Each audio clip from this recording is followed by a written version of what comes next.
আমাদের পাশে গাছের একটা ডাল ভেঙে পড়ল। আমরা একটু সতর্ক হয়ে দাঁড়ালাম। তারপর চাপা গলায় একটা ডাক শোনা গেল।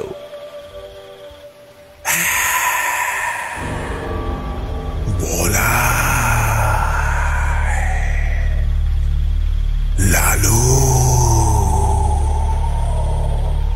পেছন ফিরে দেখি আমরা যে গাছটার নিচে দাঁড়িয়ে আছি, ষষ্ঠীদা সেই গাছটার একেবারে ওপরের ডালে উঠে বসে আছে। বাহ, এখান থেকে তো অনেক দূর অবধি দেখা যায়। কত গাছ, কত কবর, কত মানুষজন।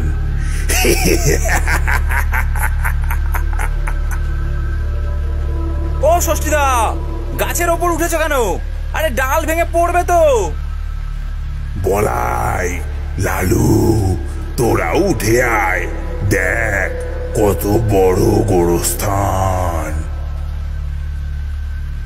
না, আমরা উঠবো না, তুমি তুমি নেমে এসো তো।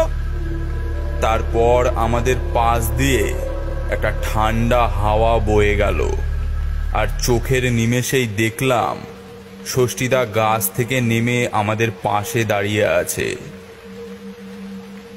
এইভাবেই কেটে গেল কিছুক্ষণ। তারপর আমি বললাম, মরাটা একবার দেখে আসা দরকার। লালু, যা তো, মরাটা একবার দেখে আয় তো।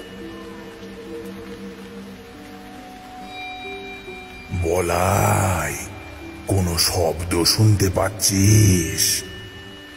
ষষ্ঠীদার গলার আওয়াজটা কেমন জানি শোনাচ্ছে, কেমন মৃদু অথচ কর্কশ। আমি বললাম, শব্দ?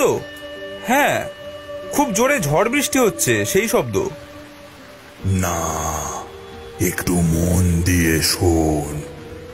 ঝড় বৃষ্টির শব্দের সাথে একটা কান্না ও গোঙানির শব্দ শোনা যাচ্ছে। কই, পাচ্ছি না তো। আর এই গোরস্থানে গোঙানির শব্দ কোথা থেকে আসবে? চারিদিকে একবার দেখ বলাই, সব 18 শতকের সাহেবদের কবর। এখনকার দিনে মানুষ মারা গেলে 4 ঘন্টা অপেক্ষা করে তারপর তার শেষ কাজ করা হয়, কিন্তু আগেরকার দিনে তা হতো না।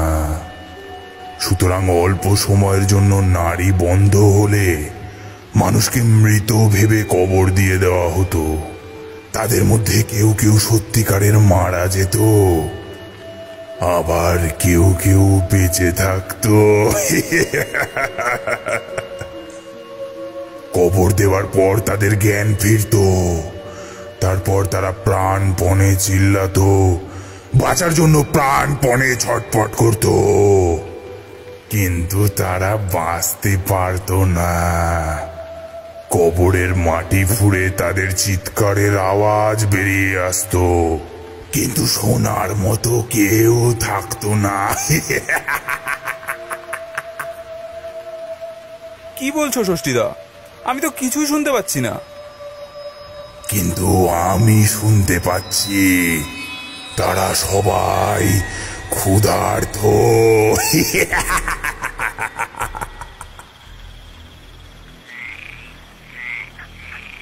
নদীর জল সিঁড়ির অনেকটা ওপরে উঠে এসেছিল, তাই মরাটা একটু ওপরে তুলে দিয়ে এসেছি।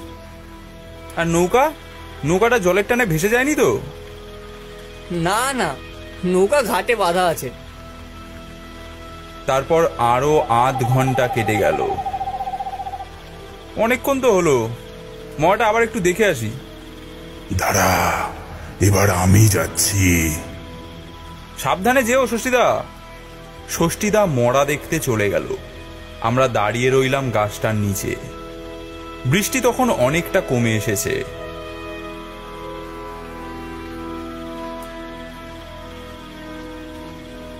কিরে, এতক্ষণ হয়ে গেল, ষষ্ঠীদা এখনো ফিরছে না কেন? চল তো গিয়ে দেখি।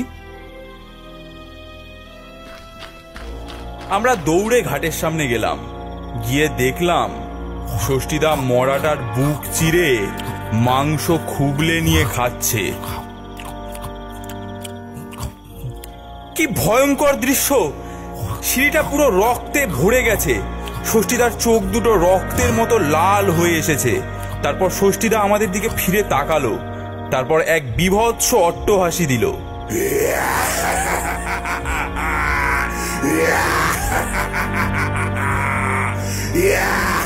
সেই অট্টহাসির আওয়াজ গোরস্থানের এদিক থেকে ওদিক ধাক্কা খেতে লাগলো। ভয়ে আমাদের রোম দাঁড়িয়ে গেল।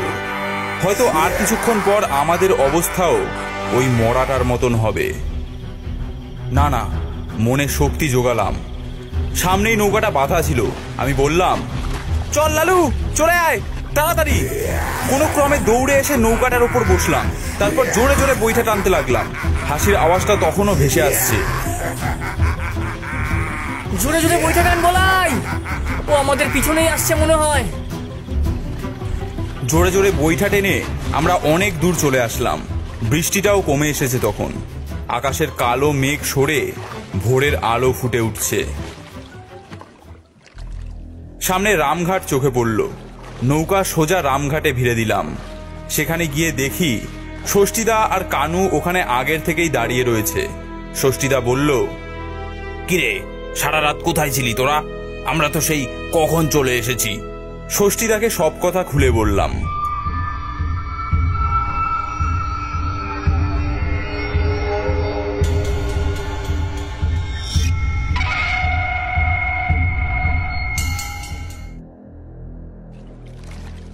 তারপর সবাই মিলে নৌকায় ওই ঘাটে আসলাম। ঘাটে এসে দেখি শিবনাথ দত্তের বুক চেরা মৃতদেহটা ঘাটের ওপর পড়ে রয়েছে।